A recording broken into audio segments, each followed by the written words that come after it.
ดชีวิตขมายงวดมาเปียจนบดกมสอนตรอกเชียกูอ้อยอันนั้นชีวิตขมายงวดมาเปียจนบดกมสอนตรอกเชียลาขลุ่นนังซองจังววอนตีสวายร้องไห้วิ่งชีอันเจนีอาบานชี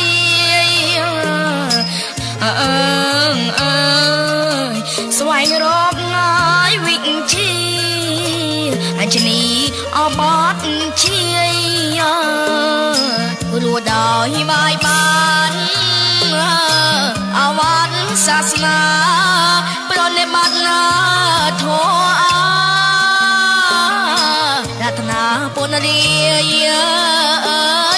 รัวน้อยบายบาน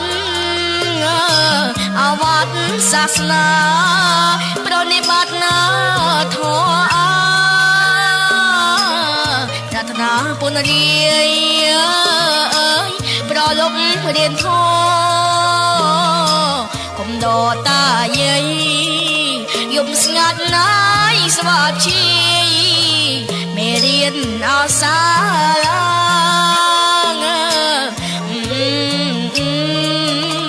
ยุบสงัดนายสวัสดีเมเรียนอาสาเอาตีอารามสนามเพลเปรียบปนที่ยมพงายชีวิตสระวาวิชีเอาตีอารามสนามเพลเปรียบปนที่ยมพงายชีวิต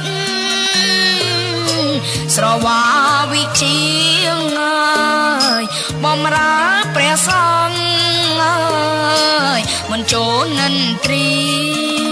ขมิ้นกะไม้เวรีขนมเพลเอาลงไก่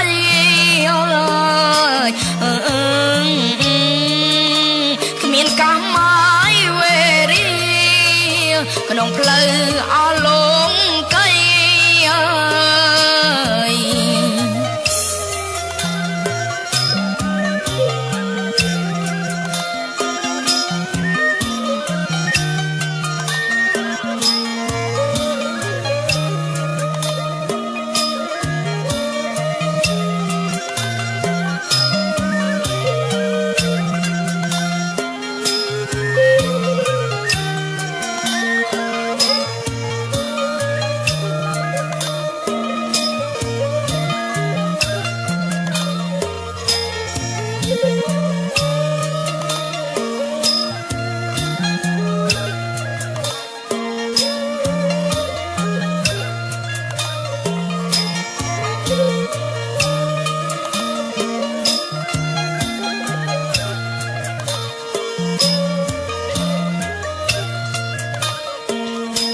มันโตนจะเตะเคยแก่แนบเมียนที่ยมตรายเอาของมาเรียนเติมเมียนดอมไหลมันโตนจะเตะเคยแก่แนบเมียนที่ยมตรายเอาของมาเรียนเติมเมียนดอมไหลเปรียสองจะต้มออบรมนิ่งใสขมายงวดนายเมียนไทย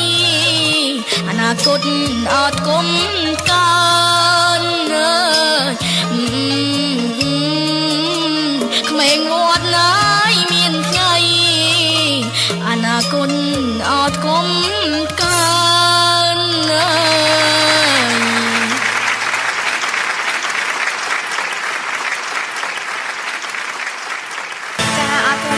จ้า អរគុណដល់ចាលោកពូដែលបានអញ្ជើញចូលរួមសម្ដែងជាកិត្តិយសនៅក្នុងកម្មវិធីរបស់យើងហើយនឹងអរគុណដល់បងប្អូនដួងកាយទាំង4រូបដែលជាដួងកាយដ៏ឆ្នើមនៅក្នុងកម្មវិធីរបស់យើងដែលបានអញ្ជើញចូលរួមសម្ដែងជាកិត្តិយសនៅក្នុងសប្តាហ៍នៃការប្រឡងវគ្គផ្ដាច់ព្រាត់នេះចាបទចម្រៀងនេះដែរគឺជាស្នាដៃនិពន្ធដ៏ពិសេសពីសម្ដេចអគ្គមហាសេនាបតីតេជោហ៊ុនសែន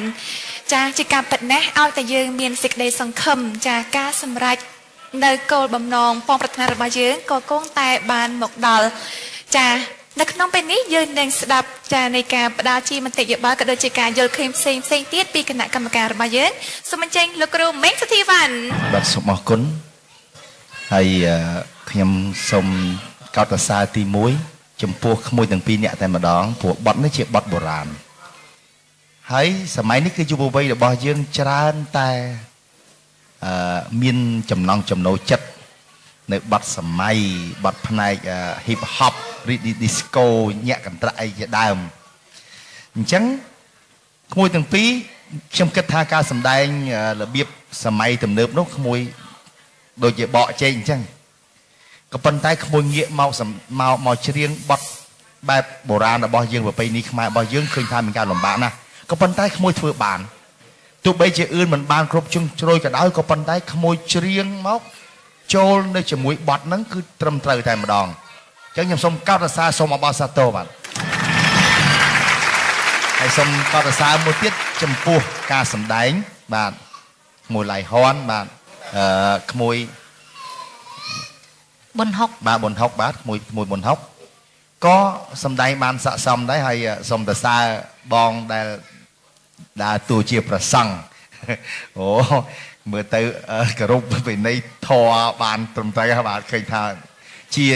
ជាតួអង្គមួយដែលធ្វើឲ្យកូនចៅបាទកូនធ្វើឲ្យកូនសិស្សទាំងអស់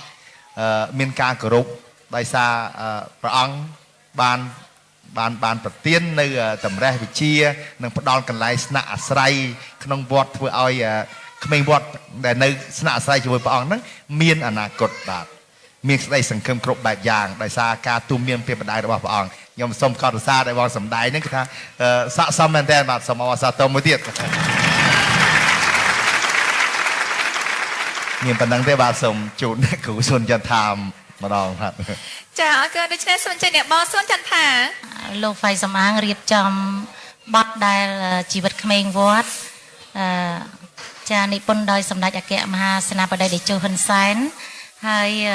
មានទាំងព្រះសង្ឃហើយប្រសក់ដាក់បាតរាប់បាតចឹងទៅធ្វើឲ្យជាជនខ្មែរយើងត្រូវតែគោរពព្រះសង្ឃចាហើយបទចម្រៀងដែលជីវិតក្មេងវត្តខ្ញុំជួយចិត្តប្រូលកន្លែងមិនតូចចិត្តទេឃើញគេអ្នកមានខ្ញុំត្រូវឲ្យខំរៀនកន្លែងហ្នឹងខ្ញុំចង់តែស្រក់ទឹកភ្នែកតែម្ដងហើយឃើញបងអូនទាំងពីរច្រៀងឆាំងឈុនហើយនឹងវីរៈបុត្រច្រៀងទៀតអ្នកគ្រូនៅក្រោមនេះស្រក់ទឹកភ្នែកបាញ់មិញចាជាពិសេសបងដែលជាបងសម្ដែងជាព្រះសង្ឃធ្វើឲ្យនាងខ្ញុំនឹកឃើញចារដូវប្រជុំបិណ្ឌឬក៏បុណ្យទានម្ដងយើងត្រូវតែគោរពប្រណិប័តដល់ព្រះសង្ឃចាអញ្ចឹងសូមជូនពរឲ្យទាំងអស់គ្នាអ្នកទាំង5នាក់សូមឲ្យទទួលបានការងារជោគជ័យថ្មីខាងមុខនេះចាសូមអរគុណចាបទចម្រៀងដែលលោកអ្នកបានស្ដាប់ជាការបកស្រាយពីដួងផ្កាយទាំង4រូបរបស់យើងគឺបានចារសាត់ទៅឆ្ងាយហើយចូលខ្លួនជាបន្តទៀតគឺជាវគ្គដ៏រំភើបញាប់ញ័រនៅក្នុងកម្មវិធីផ្កាយរះក្នុងសួនរបស់យើងសូមលោកអ្នកចាទោះទីហើយក៏ដូចជាផ្ដល់ជូននៅពិន្ទុដល់ដួងផ្កាយរបស់យើងទាំងអស់គ្នាតើរវាងប្អូនស្រីហាន់លីដានិងប្អូនប្រុសជ័យសវ័តទាំងពីរអ្នកនេះដួងផ្កាយណាមួយដែលអាចដណ្ដើមបានជ័យលាភីជាដួងផ្កាយដ៏ឆ្នើមបំផុតប្រចាំឆ្នាំ2013ដែលនឹងទទួលបាននៅពានរង្វាន់ហើយនឹងប្រាក់រង្វាន់ចំនួន6លានរៀលនៅក្នុងកម្មវិធីរបស់យើងនោះចាបន្ថែមលើសពីនេះយើងក៏មានចាជូនជាពានរង្វាន់ដ៏ពិសេស2ទៀតសម្រាប់ចាដល់ដួងផ្កាយរបស់យើងចាទាំង6រូបមិនដឹងថាតើក្នុងចំណោមដួងផ្កាយទាំង6រូប ដែលជាដួងផ្កាយដ៏ឆ្នើមនេះដួងផ្កាយណាមួយដែលនឹងអាចទទួលបាននៅពានរង្វាន់ជាដួងផ្កាយទទួលបាននៅប្រជាប្រិយភាពក្រោមការគ្រប់គ្រងពីសាធារណជនច្រើនជាងគេនោះបានទៅលើដួងផ្កាយណាមួយចាអ្វីដែលកាន់តែចាសំខាន់មួយទៀតនោះគឺដួងផ្កាយរបស់យើងទាំង6រូបនេះដួងផ្កាយណាមួយដែលនឹងទទួលបាននៅពានរង្វាន់ជាដួងផ្កាយដែលមានទឹកដមសំឡេងផ្អែមត្រជាក់ដាក់អារម្មណ៍ដាក់មនោសញ្ចេតនាបានយ៉ាងល្អនៅក្នុងអត្ថន័យនៃបទចម្រៀងតើបានទៅលើដួងផ្កាយរបស់យើងរូបមួយណាសូមទស្សនានៅវគ្គក្រោយសម្រាប់ពេលនេះកម្មវិធីរបស់យើងសូមសម្រាប់វាផ្លែសិន